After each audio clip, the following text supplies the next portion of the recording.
আসসালামু আলাইকুম। আজকে আমরা জব সলিউশন নিয়ে পড়াশোনা করব। বিভিন্ন চাকরির পরীক্ষার জন্য আমাদের জব সলিউশন খুবই গুরুত্বপূর্ণ। আমার চ্যানেলে জব সলিউশনের প্লেলিস্ট রয়েছে, আপনারা চাইলে প্লেলিস্টে গিয়ে বাকি ভিডিওগুলো দেখে পড়ে দিতে পারেন এবং আমি ভিডিওতে আপনাদের জন্য এমনভাবে পড়ে দিই যাতে করে আপনারা শুনে শুনে মুখস্থ করে ফেলতে পারবেন। আমি আশা করবো আপনারা সবাই চ্যানেলটিকে সাবস্ক্রাইব করে প্রতিটি ভিডিও দেখে পড়াটা পড়ে দিবেন। তো চলুন আজকের পর আমরা শুরু করি। পরশুরাম কার ছদ্মনাম? রাজশেখর বসু। পরশুরাম কার ছদ্মনাম? রাজশেখর বসু। পরশুরাম কার ছদ্মনাম? রাজশেখর বসু। মোরা একটি ফুলকে বাঁচাবো বলে যুদ্ধ করি গানটির রচয়িতা কে? গোবিন্দ হালদার। মোরা একটি ফুলকে বাঁচাবো বলে যুদ্ধ করি গানটির রচয়িতা কে? গোবিন্দ হালদার। মোরা একটি ফুলকে বাঁচাবো বলে যুদ্ধ করি গানটির রচয়িতা কে? গোবিন্দ হালদার। কাজী নজরুল ইসলামের বিদ্রোহী কবিতাটি তার কোন কাব্যগ্রন্থে অন্তর্ভুক্ত? অগ্নিবীণা। কাজী নজরুল ইসলামের বিদ্রোহী কবিতাটি তার কোন কাব্যগ্রন্থের অন্তর্ভুক্ত? অগ্নিবীণা। কাজী নজরুল ইসলামের বিদ্রোহী কবিতাটি তার কোন কাব্যগ্রন্থের অন্তর্ভুক্ত? অগ্নিবীণা। রক্তকরবী নাটকটি কার লেখা? রবীন্দ্রনাথ ঠাকুর। রক্তকরবী নাটকটি কার লেখা? রবীন্দ্রনাথ ঠাকুর। রক্তকরবী নাটকটি কার লেখা? রবীন্দ্রনাথ ঠাকুর। মুক্তিযুদ্ধ ভিত্তিক ৭১ দিনগুলি বইটির লেখক জাহানারা ইমাম। মুক্তিযুদ্ধ ভিত্তিক ৭১ দিনগুলি বইটির লেখক জাহানারা ইমাম। মুক্তিযুদ্ধ ভিত্তিক ৭১ দিনগুলি বইটির লেখক জাহানারা ইমাম। এখন আমাদের করতে হবে সন্ধি বিচ্ছেদ। সো শিরশ্ছেদ, শিরশ্ছেদ বানানের শিরশ্ছেদ শব্দটি সন্ধি বিচ্ছেদ। তালবস্য র বিসর্গ যোগ ছেদ। শিরশ্ছেদ শব্দটি সন্ধি বিচ্ছেদ। শির যোগ ছেদ। সো তালবস্য রস্যইকার বয়সূর্ণর বিসর্গ যোগ ছেদ। শিরশ্ছেদ শব্দটি সন্ধি বিচ্ছেদ। শির যোগ ছেদ বানান হচ্ছে তালবস্য রস্যইকার বয়সূর্ণর বিসর্গ যোগ ছেদ। মা খোকাকে চাঁদ দেখাচ্ছেন, বাক্যটিতে দেখাচ্ছেন এই ক্রিয়াটা হচ্ছে আমাদের প্রযোজক ক্রিয়া। কারণ দেখাচ্ছেন মানে হচ্ছে খোকাকে চাঁদ দেখাচ্ছেন, তার মানে খোকার দেখার কাজটা মায়ের মাধ্যমে কমপ্লিট হচ্ছে। মানে মা খোকাকে দেখাচ্ছেন, খোকা মায়ের মাধ্যমে দেখতে পাচ্ছে। মা দেখাচ্ছে যে ওখানে চাঁদ আছে, সেভাবে খোকা দেখতে পাচ্ছে, ডাইরেকশন দিয়ে দিচ্ছে, মা দেখতে পাচ্ছে, খোকা দেখতে পাচ্ছে। সো এই ধরনের ক্রিয়াকে বলা হয় প্রযোজক ক্রিয়া। মা খোকাকে চাঁদ দেখাচ্ছেন, এখানে দেখাচ্ছেন শব্দটি হচ্ছে প্রযোজক ক্রিয়া। চোখের বালি প্রবাদ প্রবচনটির অর্থ শত্রুতা। চোখের বালি প্রবাদ প্রবচনটির অর্থ শত্রুতা। চোখের বালি প্রবাদ প্রবচনটির অর্থ শত্রুতা। ট্রেনটি স্টেশন ছাড়লো, এখানে স্টেশনটা হচ্ছে আমাদের অপাদান কারক। যদিও ইউজুয়ালি আমরা স্থান বলতে অধিকরণ কারককেই মেনশন করে থাকি, বাট স্টেশন ছাড়লো মানে স্টেশনটা ছাড়া মানে হচ্ছে ওই স্থানটা ত্যাগ করলো, মানে যে স্থানে আমার ট্রেনটা ছিল সেই স্থানটা সে ত্যাগ করলো, মানে মাইনাস হয়ে গেল। ঠিক আছে, স্থানটা ত্যাগ করলো, মাইনাস হয়ে গেল, তাই এটি হচ্ছে আমাদের অপাদান কারক। ট্রেনটি স্টেশন ছাড়লো অপাদান কারক। যদি বলতো ট্রেনটি স্টেশনে রয়েছে, তখন হয়ে যেত এটা অধিকরণ কারক, কারণ তখন জায়গা বুঝাচ্ছে, মানে জায়গাটাতে ট্রেনটি রয়েছে, ওই স্টেশনে রয়েছে, তখন জায়গাটা ভালোভাবে প্রপারলি বুঝাতো। বাট এখানে জায়গাটা ছেড়ে চলে গেছে, তাই হচ্ছে এটা অপাদান কারক। ট্রেনটি স্টেশন ছাড়লো, এটি হচ্ছে অপাদান কারক। আচ্ছা, এখন আমাদের শুদ্ধ বানান লিখতে হবে, সেটা হচ্ছে দূষণীয়।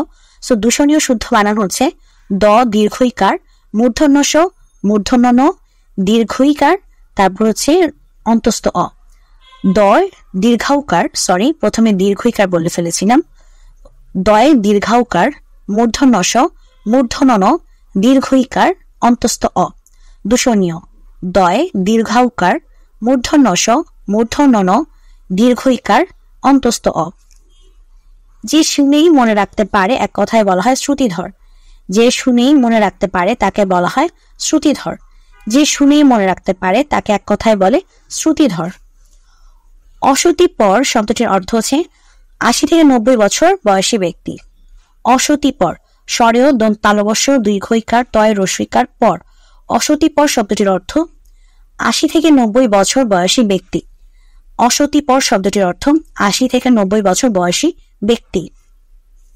মন মাঝি, মন রূপ মাঝি, মানে মন মাঝি এর ব্যাস বাক্য হচ্ছে মনরূপ মাঝি। মন মাঝি এই শব্দটির ব্যাস বাক্য মনরূপ মাঝি। আপ্যায়নের উদ্দেশ্যে যে দাওয়াতপত্র দেওয়া হয়, দাওয়াতপত্র দেওয়া প্রদান করা হয়, তাকে কোন ধরনের পত্র বলে? তাকে বলে হচ্ছে নিমন্ত্রণ পত্র। আপ্যায়নের উদ্দেশ্যে যে দাওয়াতপত্র দেওয়া হয়, দাওয়াতপত্র দেওয়া প্রদান করা হয়, তাকে বলা হয় নিমন্ত্রণ পত্র। আপ্যায়নের উদ্দেশ্যে যে দাওয়াতপত্র দেওয়া হয় তাকে বলা হয় নিমন্ত্রণ পত্র। ময়মনসিংহ গীতিকা প্রথম সম্পাদনা করেন কে? ডক্টর দীনেশচন্দ্র সেন। ময়মনসিংহ গীতিকা প্রথম সম্পাদনা করেন কে? ডক্টর দীনেশচন্দ্র সেন। ময়মনসিংহ গীতিকা প্রথম সম্পাদনা করেন কে? ডক্টর দীনেশচন্দ্র সেন। ট্রান্সলেট করতে হবে। ইচ্ছা থাকলে উপায় হয়, where there is will there is a way. ইচ্ছা থাকলে উপায় হয়, where there is will there is a way. ইচ্ছা থাকলে উপায় হয়, where there is will there is a way. মেয়েটি হাসতে হাসতে চলে গেল। দ্য গার্ল ওয়েন্ট অ্যাওয়ে লাফিং। মেয়েটি হাসতে হাসতে চলে গেল। দ্য গার্ল ওয়ে অ্যাওয়ে লাফিং। মেয়েটি হাসতে হাসতে চলে গেল। দ্য গার্ল ওয়েন্ট অ্যাওয়ে লাফিং। সে না হেসে পারল না। হি কুড নট বাট লাফ। সে না হেসে পারল না। হি কুড নট বাট লাফ। সে না হেসে পারল না। হি কুড নট বাট লাফ। মধু খেতে মিষ্টি, হানি টেস্ট সুইট। মধু খেতে মিষ্টি, হানি টেস্ট সুইট। মধু খেতে মিষ্টি, হানি টেস্ট সুইট। সকাল হতে বৃষ্টি হচ্ছে। It has been raining since morning. সকাল হতে বৃষ্টি হচ্ছে। It has been raining since morning. সকাল হতে বৃষ্টি হচ্ছে। It has been raining since morning. He is an MBBS. এখানে অ্যান কেন হবে? কারণ এই যে এম, এই এম বানানে প্রথম আমাদের কি উচ্চারণ করতে হচ্ছে? এ উচ্চারণ করতে হচ্ছে, তাই এখানে অ্যান বসবে। So he is an MBBS. He is an MBBS. What is the time by your watch. What is the time by your watch. What is the time by your watch. Preposition by. What is the superlative form of the word easy. Easy শব্দটির superlative form হবে easiest. Just ওয়াইটে উঠে গিয়ে IEST বসবে। Easiest. Easy শব্দটির superlative form হবে easiest. Easy শব্দটির superlative form হচ্ছে easiest. 10 miles is a long way. 10 miles is a long way. 10 miles is a long way. Do it. এটার ভয়েস চেঞ্জ হবে let it be done. Do it এর voice change হবে let it be done. Do it এর voice change হবে let it be done. I prefer milk than tea. এখানে দানের পরিবর্তন হবে হচ্ছে টু, মানে প্রিফারের সাথে টু বসে। I prefer milk to tea. প্রিফারের সাথে সবসময় প্রিপোজিশন টু বসে। I prefer milk to tea. Temporary. Temporary মানে হচ্ছে সাময়িক, সো এর অ্যান্টোনিম হবে পার্মানেন্ট মানে স্থায়ী। টেম্পোরারি মানে হচ্ছে সাময়িক, এর অ্যান্টোনিম বা বিপরীত হচ্ছে পার্মানেন্ট বা স্থায়ী। Every mother loves her child এর নেগেটিভ করতে হবে। সো এটা হবে এই যে এভরি শব্দটি থাকার কারণে এখানে হবে there is no mother but loves her child. Every mother loves her child এর নেগেটিভ হবে there is no mother but loves her child. Every mother loves her child. A negative hobe there is no mother but loves her child. The cow lives on grass. জীবিকা নির্বাহ করে, মানে lives on মানে হচ্ছে গিয়ে জীবিকা নির্বাহ করা। সো আমাদের গরু হচ্ছে গিয়ে ঘাস খেয়ে জীবিকা নির্বাহ করে। So the cow lives on grass. The cow lives on grass. Write the meaning of, আচ্ছা আমাদের এটা হবে লুক আফটার। লুক আফটার মানে হচ্ছে দেখাশোনা করা।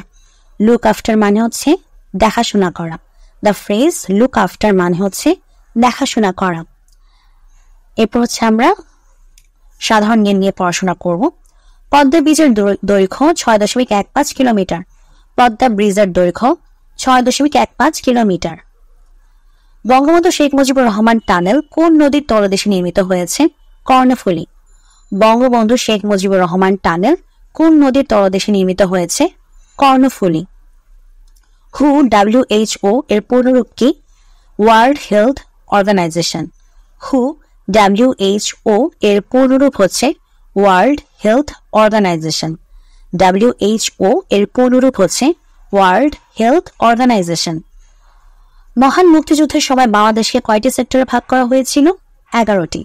মহান মুক্তিযুদ্ধের সময় বাংলাদেশকে কয়টি সেক্টরে ভাগ করা হয়েছিল? 11টি। বঙ্গবন্ধু শেখ মুজিবুর রহমান ঢাকার কোন স্থানে ঐতিহাসিক 7ই মার্চে ভাষণ প্রদান করেন? রেসকোর্স ময়দান, বর্তমানে সোহরাওয়ার্দী উদ্যান। বঙ্গবন্ধু শেখ মুজিবুর রহমান ঢাকার কোন স্থানে ঐতিহাসিক 7ই মার্চের ভাষণ প্রদান করেছিলেন? রেসকোর্স ময়দান, বর্তমানে সেটি হচ্ছে সোহরাওয়ার্দী উদ্যান। গ্রিন পিস কোন ধরনের সংগঠন? পরিবেশবাদী সংগঠন। গ্রিন পিস কোন ধরনের সংগঠন? পরিবেশবাদী সংগঠন। গ্রিন পিস কোন ধরনের সংগঠন? পরিবেশবাদী সংগঠন। কত সালের মধ্যে বাংলাদেশকে উন্নত রাষ্ট্রে পরিণত করার পরিকল্পনা গ্রহণ করা হয়েছে? 2041 সাল। কত সালের মধ্যে বাংলাদেশকে উন্নত রাষ্ট্রে পরিণত করার পরিকল্পনা গ্রহণ করা হয়েছে? 2041 সাল। বাংলাদেশের সর্ব উত্তরের জেলা কোনটি? পঞ্চগড়। বাংলাদেশের সর্ব উত্তরের জেলা পঞ্চগড়। বাংলাদেশের সর্ব উত্তরের জেলা পঞ্চগড়। পৃথিবীর দীর্ঘতম পর্বতশ্রেণী আন্দিজ পর্বতমালা। পৃথিবীর দীর্ঘতম পর্বতশ্রেণী আন্দিজ পর্বতমালা। পৃথিবীর দীর্ঘতম পর্বতশ্রেণী আন্দিজ পর্বতমালা। এসডিজি মানে হচ্ছে, এসডিজির লক্ষ্যমাত্রা হচ্ছে 17টি। এসডিজির লক্ষ্যমাত্রা কয়টি? 17টি। আর এসডিজি মানে হচ্ছে সাস্টেনেবল ডেভেলপমেন্ট গোলস। এআই এর পুনরূপ আর্টিফিশিয়াল ইন্টেলিজেন্স। এআই এর পুনরূপ হচ্ছে আর্টিফিশিয়াল ইন্টেলিজেন্স। বাংলাদেশ কত সালে জাতিসংঘের সদস্যপদ লাভ করে? 1974 সালে। বাংলাদেশ কত সালে জাতিসংঘের সদস্যপদ লাভ করে? 1974 সালে। বাংলাদেশের স্থানীয় সরকার ব্যবস্থায় মাঠ পর্যায়ে ক্ষুদ্রতম ইউনিটের নাম কি? ইউনিয়ন পরিষদ। বাংলাদেশের স্থানীয় সরকার ব্যবস্থায় মাঠ পর্যায়ের ক্ষুদ্রতম ইউনিটের নাম কি? ইউনিয়ন পরিষদ। কোন ভিটামিনের অভাবে স্কারভি রোগ হয়? Vitamin C. কোন ভিটামিনের অভাবে স্কারভি রোগ হয়? Vitamin C. পলাশী যুদ্ধ কত সালে সংঘটিত হয়? 1757 সালে। পলাশী যুদ্ধ কত সালে সংঘটিত হয়? 1757 সালে। আজকে ভিডিওটি এখানে শেষ করছি। যদি ভিডিওটা ভালো লাগে অবশ্যই ভিডিওতে লাইক দিবেন, চ্যানেলটিকে সাবস্ক্রাইব করবেন। ফেসবুক পেজ আছে, ফেসবুক পেজে লাইক দিয়ে ফেসবুক থেকে ভিডিওগুলো দেখতে পারবেন। আশা করছি আপনারা সবাই চ্যানেলটিকে সাবস্ক্রাইব করে সবগুলি ভিডিও দেখে পড়াগুলো কমপ্লিট করে নেবেন।